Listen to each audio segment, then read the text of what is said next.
Good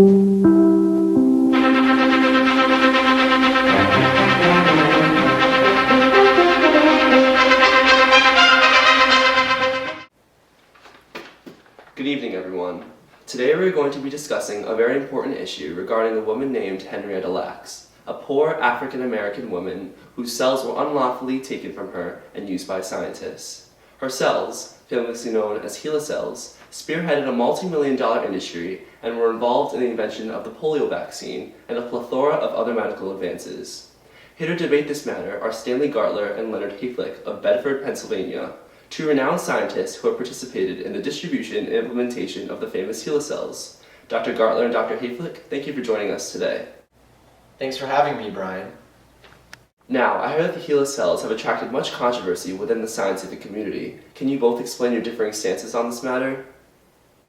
Well, Brian, by experimenting with 18 of the most commonly used cell cultures, I was able to determine that all of them contain the rare genetic marker known as glucose 6-phosphate dehydrogenase A, G6PDA, an enzyme variant of G6PD found solely in people of African origin. Now here's the spin. Only one of the 18 cell lines I collected in my lab was that of HeLa cells, so theoretically I should have been able to detect the presence of the marker in the HeLa cells exclusively. I'd hate to interrupt, but are you saying your HeLa cells were contaminated with the HeLa cells before your observations? Of course, much more vigorous than a generic bacterial infection, HeLa cells are able to travel through the air on mere dust particles. Once inside the petri dish of a foreign cell line, one HeLa cell can multiply until it has filled the space the other cells once occupied. To put it colloquially, the HeLa cells simply take over. This is simply absurd. The G6PDA genetic marker exists in other cells as well. My personal collection of cultured cells taken from my Caucasian wife's amniotic fluid, a cell line called WISH, tested positively for the presence of G6PDA. This is contradictory to your belief that the G6PDA is exclusive to the cells of African Americans. Which reverts to my initial recommendation. HeLa cell contamination is a larger issue than what anyone suspects. You should deem your cell lines contaminated and unable to be properly experimented on.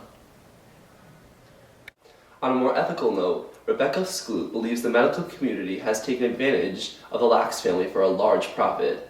More specifically, George Otto Guy, who originally cultivated the HeLa cells for research from Henrietta Lacks' cervix, became the subject of much criticism.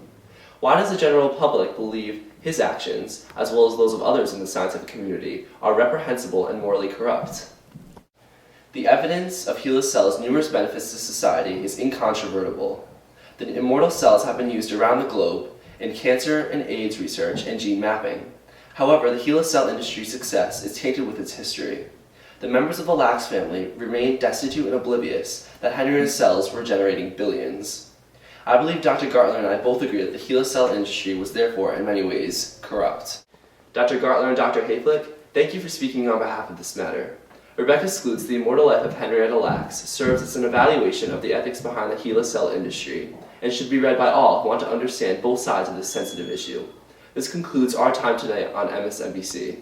Thank you all for watching.